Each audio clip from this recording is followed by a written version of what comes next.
गुरुंपाशी दिखावा नसावा म्हणून काय म्हणायचं सारे का गुरुंनी शब्द केले नको गुरु सेवेचा नुसता दिखावा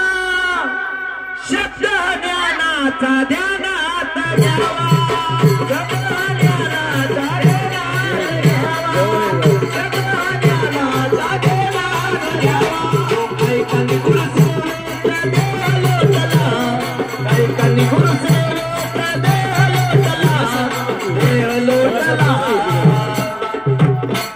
बघा शेल्याचं ज्ञान असं असावं की गुरुच्या पायावरच देह धन दौलत सगळं गुरुला अर्पण म्हणून काय म्हणायचं आहो काही कानी गुरु सेवेत देह लोटला देह लोटला अग मरून पुन्हा जन्म घ्यावा गुरुच्या पोटाला मरून पुन्हा जन्म घ्यावा गुरुच्या पोटाला मरून पुन्हा जन्म घ्यावा गुरुच्या पोटाला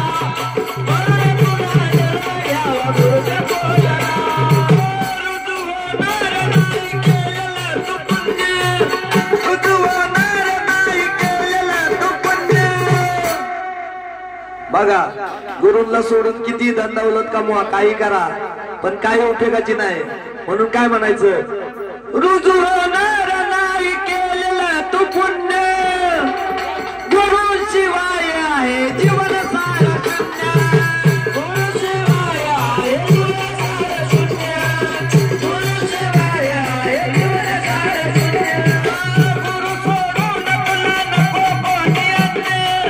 गुरु सोडून तुला नको कोणी अन्य बघा मी आजपर्यंत लहानाचा मोठा झालो या क्षेत्रात जेव्हा मला काळूबाई नव्हती कोणी नव्हतं मी साधारणतः 10 ते 12 वर्षाचा असेल तेव्हा दासू मास्तर पाशी आलो म्हणून काय म्हणायचं आणि कित्येक तरी काय गुरुलेख बघितलेत इथं पाया पाडायचं तिथं पाया पाडायचं याची निंदा कर त्याची कुचा निंदा कर पण काय म्हणायचं गुरु सोडून तुला नको कोणी अन्य त्यांच्याच पायात होशील दंग त्यांच्याच पायाशी होशील दंग त्यांच्याच पायात होशील दंग नाही रे किंमत तुझ्या ताट माताला नाही रे किंमत तुझ्या ताट माताला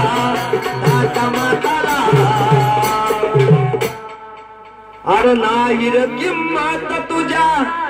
ताट माताला सगळे गुरुलेख शांत झाले फक्त 150 झाले आतापर्यंत गुरु आहे बघा लक्ष द्या सगळ्या गुरुलेखांकडे कोणाचं प्रेम आहे कोणाचं नाही अरे नाही रे किंमत तुझ्या थाटा माटाला अरे मरून पुन्हा जन्म घ्यावा गुरुच्या पोटाला मरून पुन्हा जन्म घ्यावा गुरुच्या पोटाला मरून पुन्हा जन्म घ्यावा गुरुच्या पोटाला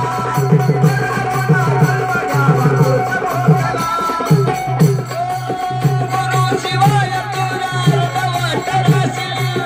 गुरु शिवाय तुला अर्धवट राशील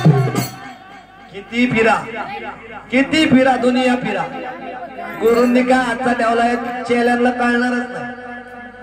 किती फिरला तरी गुरु पशी परत येणार याची ग्वाही मी देतो म्हणून काय म्हणायचंय